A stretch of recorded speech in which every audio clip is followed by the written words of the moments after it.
Livre des Proverbes, chapitre 20. Le vin est moqueur, les boissons fortes sont tumultueuses, quiconque en fait excès n'est pas sage. La terreur qu'inspire le roi est comme le rugissement d'un lion, celui qui l'irrite pêche contre lui-même.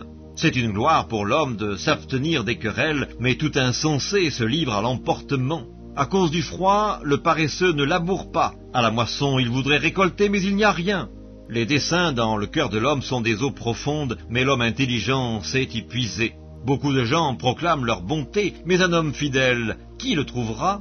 Le juste marche dans son intégrité, heureux ses enfants après lui. Le roi, assis sur le trône de la justice, dissipe tout mal par son regard. Qui dira « J'ai purifié mon cœur, je suis net de mon péché » Deux sortes de poids, deux sortes d'effats sont l'un et l'autre en abomination à l'Éternel. L'enfant laisse déjà voir par ses actions si sa conduite sera pure et droite. L'oreille qui entend et l'œil qui voit, c'est l'Éternel qui les a fait l'un et l'autre. N'aime pas le sommeil, de peur que tu ne deviennes pauvre. Ouvre les yeux, tu seras rassasié de pain. Mauvais, mauvais, dit l'acheteur, et en s'en allant, il se félicite. Il y a de l'or et beaucoup de perles, mais les lèvres savantes sont un objet précieux. Prends son vêtement, car il a cautionné autrui, exige de lui des gages à cause des étrangers.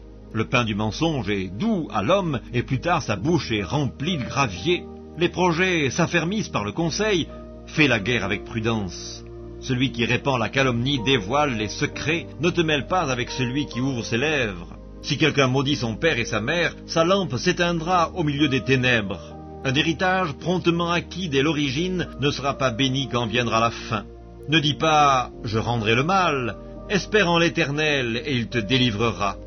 L'Éternel a en horreur deux sortes de poids et la balance fausse n'est pas une chose bonne. C'est l'Éternel qui dirige les pas de l'homme, mais l'homme peut-il comprendre sa voie? C'est un piège pour l'homme que de prendre à la légère un engagement sacré et de ne réfléchir qu'après avoir fait un vœu. Un roi sage dissipe les méchants et fait passer sur eux la roue. Le souffle de l'homme est une lampe de l'Éternel, il pénètre jusqu'au fond des entrailles. La bonté et la fidélité gardent le roi et il soutient son trône par la bonté. La force est la gloire des jeunes gens et les cheveux blancs sont l'ornement des vieillards.